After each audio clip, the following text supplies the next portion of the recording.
Hey there everyone, Paller here, and welcome back. Today I want to do a bit of a broader video, a bit of a greater scope video, just talking about video games in general, and some hopes I have for the future of video games. Obviously I have no say in this or anything, but something I see a potential for a great innovation within video games that hopefully does come about and hopefully we as the gaming community can embrace.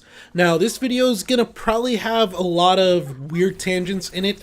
There's a lot of little elements I think that tie into this, but I can't seem to get away to put them into a single linear thought as they come in different points. So I do ask that you bear with me through this video. I will try and keep it as short and concise as possible. Anyway, the main thing I want to talk about today is I believe we need more video games that stop trying to be fun.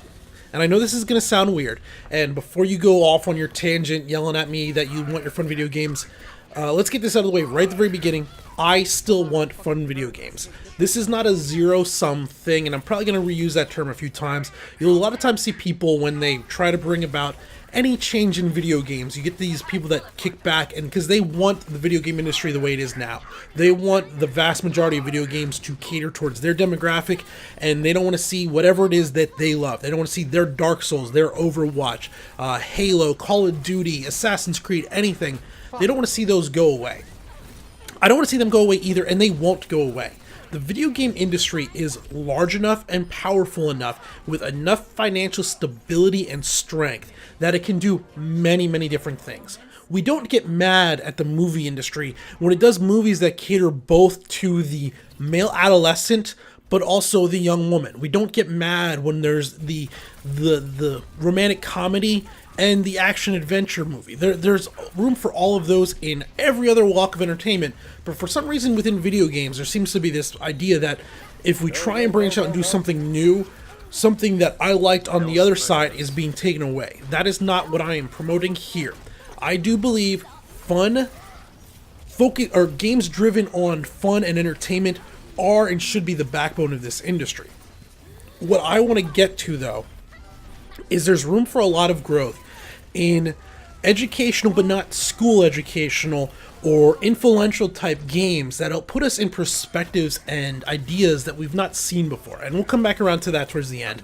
But just be very clear, it's not a zero-sum thing. I'm not trying to get rid of whatever franchise it is you love. I'm not here to say get rid of Dead or Alive Beach Volleyball or anything like that. There's still room for those games to stay. They are the backbone of the industry, and we're going to keep them.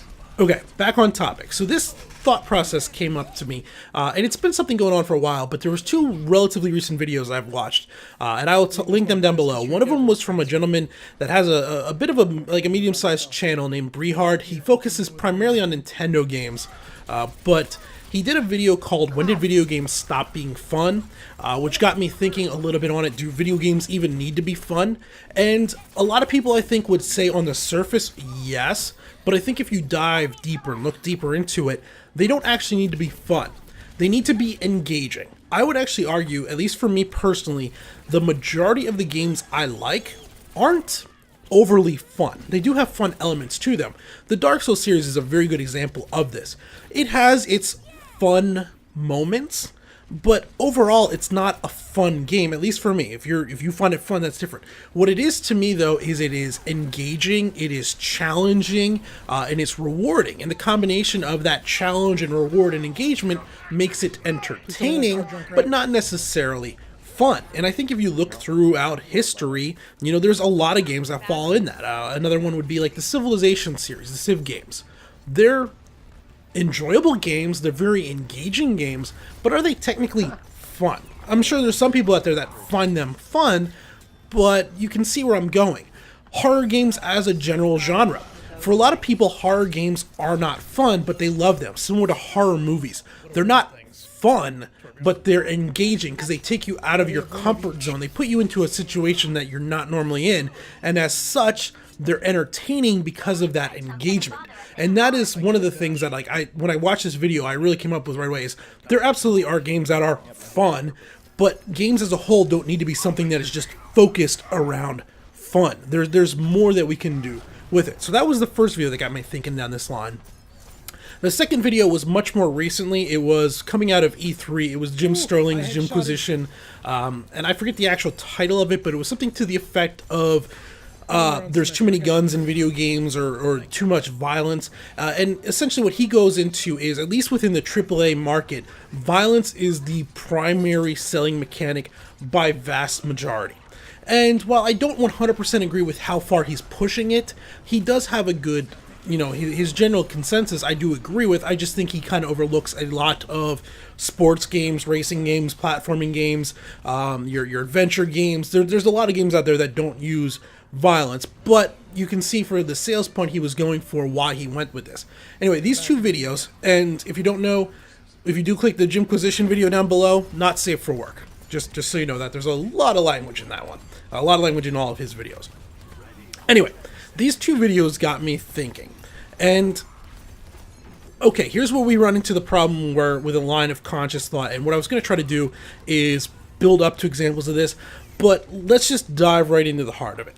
What I see is, with the strength of the fun video games, the current backbone of video games that we have, we've created an industry that has the money and has the power that it can start branching out into much greater things. And we can start using video games as a tool or a medium for something greater than just simple, pure entertainment. And what I hope to see in the future is new genres of video games that work to take us out of our comfort level, but not in the same way as horror games, but can use it as an emotional, a spiritual, just a teaching point for something greater. For example, and this is going to sound awful at first, but please hear me all the way through. Could you imagine a Schindler's List game? Not where you play as Schindler himself, and you're put in this position where you see all these atrocities going on, and you need to go about, or you don't need to, you're driven by the mechanics of the game, by the visuals of the game, to try and save as many lives as you can. And you're put in this position where you have to make these tough choices, where you decide, I could go out of my way and try to save this family of 5, but doing so could raise the ire, could raise the attention of the SS, and endanger everything it is I've worked for. So I might have to sacrifice this family of 5 now, but this might allow me over the next 3 years to save hundreds of people.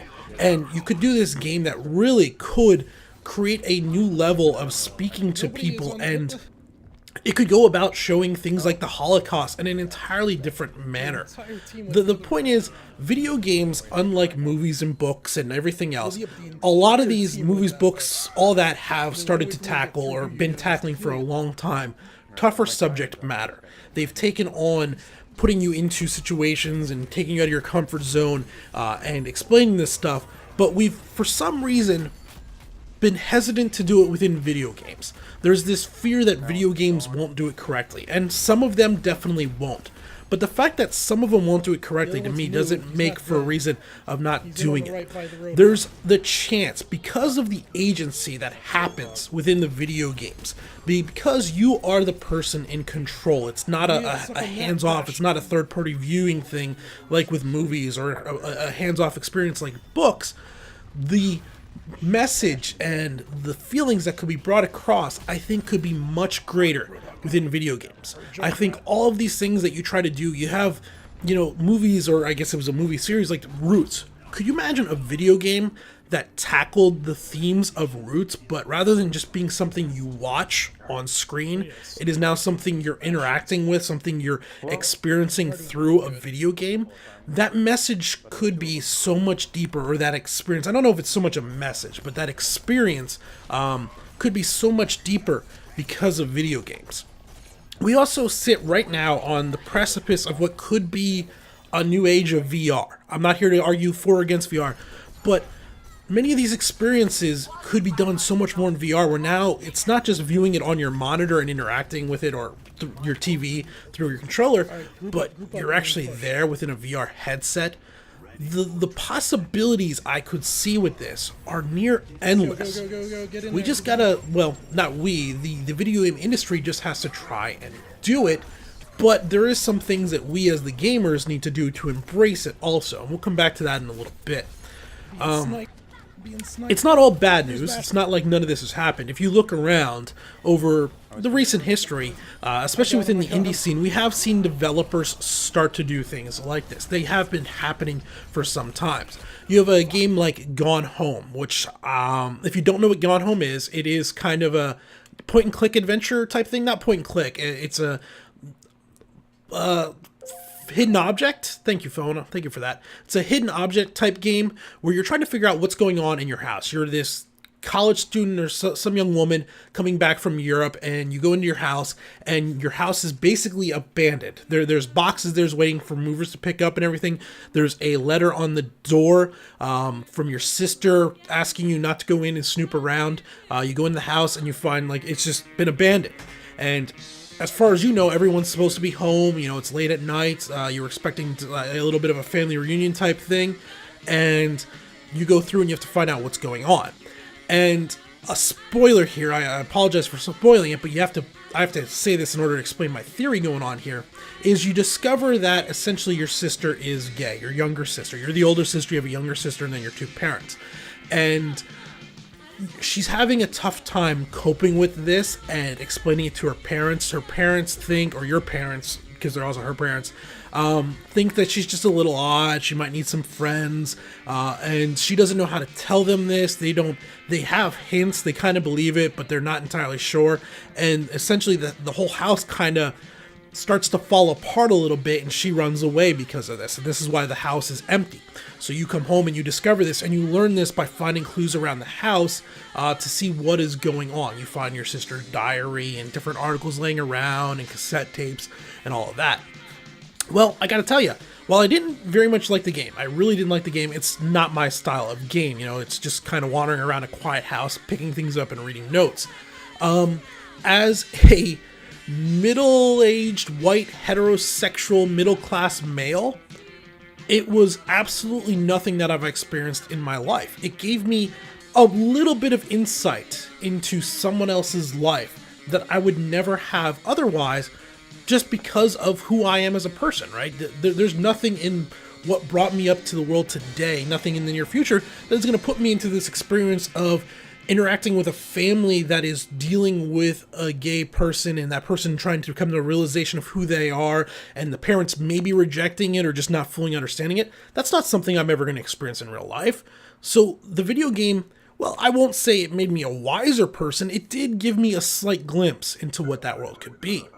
You also have games like Papers, Please, which, similar in spectrum but entirely different in tone. If you don't know what Papers, Please is, essentially you are a border security or passport agent, and you're checking the people coming in with a passport in a communist country. And you have to follow these rules, and the actual gameplay is very much like a puzzle type thing. But the motives behind it is you make a certain amount of money based on how well you do. So throughout the day, you might make $50. And it costs $45 for your family to have a house, for them to have food, and for them to have heat. If you make a mistake, you get fined for that mistake, so you lose money. So you got to be very careful about the mistakes you make. But then they put into play these other mechanics of some of the people that are trying to get in are just people that are trying to get in to get back to their family. You have a young couple where the boyfriend or the fiance is stuck on the outside. He's just trying to get into his fiance to get married and all of that. And it puts you in sort of this moral dilemma of, do you look the other way? But if you look the other way, you might not be able to keep your house heated tonight, and then your kid might get sick. And it just, very baseline gives a little bit of an insight of what it could have been like, say, in the 1930s at a communist border. Very slight, very little, but it is something that we could begin with.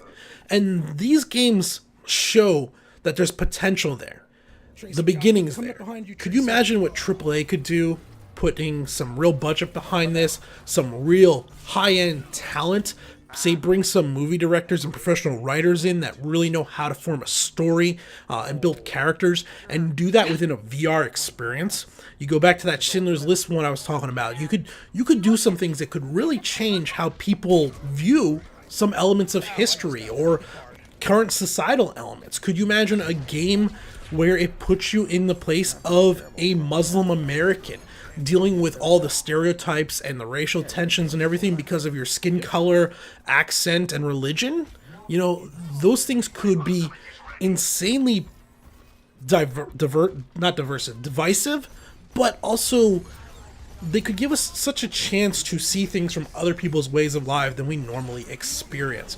And I think that would be a great strength. What do we need from us as gamers? Well, I kind of hinted at this a little bit before. For us, for the most part, we kind of just need to wait and let this happen. But there are a few things we can do. If you're anyone that follows the video game community out there at all, you know, and this goes back to what I talked about very early on about the zero sum. Whenever anyone tries to do this change or something new, there tends to be a very vocal pushback. I don't want to say it's a majority, I don't want to say it's a minority, it's probably a pretty small minority. But you see a lot of people that will just push back against it no matter what, because it's different or because it doesn't interest in them. And what we can do as gamers is just be supportive of these projects. This does not mean go out and buy them. You know, there's a game out there called That Dragon Cancer that I'm very interested in, where it is a family dealing with the grief of losing a very young child, like a 4-year-old child, from cancer. And they basically create a game to show going through the process of dealing with him dying off from cancer and their grief. And it sounds unbelievably awful. And I can't bring myself to buy it and play it because, wow, does that sound depressing. So when I say support, I don't mean go out and just buy games for the sake of buying games. Video games are an expensive medium, but we can be vocal about it. We can, you know, when we see these things come along and people just be dumbass dickheads about it, because that's what some percentage gamers do, we shut them down. We let them know, you know what, the industry can be more than Super Mario Brothers and Call of Duty. We can have more than just fun games. We can have games that challenge us on a deeper level, and that's okay. We can let developers know, let publishers know that we are interested in this. We might not run out, you know, if you make a bad game, we're not going to run out and just buy it for the sake of the fact that it's different. But if you do it correctly, there's some great possibilities. We also, going back to something I mentioned a little bit before that, if someone does try to broach these subjects and they do it wrong, we have to make sure that we're very critical of it. Similar to a bad movie, when you hit this subject matter, which can be very sensitive, in the wrong manner, you can do more harm than good. Now, you have to be careful, though. If they do it wrong, we have to be sure to critique it that it's wrong, not because they approached that subject matter, but because they approached it in a bad way. Get at them for having either bad characterization or bad mechanics that don't properly represent going on, right? You don't do a Schindler's List game, but then have it be like Honey Pop style graphics and flirtation going on for the gameplay mechanics. That would not work, and that would be more harm than good. So we do need to be very critical of these games when they happen, but we have to be critical of them for the way they perform it, not for the subject matter they're approaching. And those are the big elements that I think. The good news is, like I said, I think no matter what, it is coming in time. You know, the video game industry is still relatively young compared to most all other industries. It's like 35-ish years old now, whereas Hollywood's been around since, what, the late 80s or late 1800s. Movies really since like the 1920s have been one of the big things. You know, we're 100 years behind a lot of, you know, movie industry and all that, and thousands and thousands of years behind books and all of that stuff, or standard storytelling. So for such a young industry, we're getting there. We just need to, as gamers, I hope that we're open-minded enough to see that our medium can be so much more than Call of Duty, than Assassin's Creed, than Halo, than Dark Souls. It can be so much more than those games. It can tackle some subjects that really push us to see and experience things that we might not do otherwise. Okay, I think that about does it. Hopefully that made sense. That's something I hope to see in the next 5 years. I hope to get a VR headset and be able to take these experiences, and I'll probably dislike them, but I might be a little bit of a better person for experiencing them.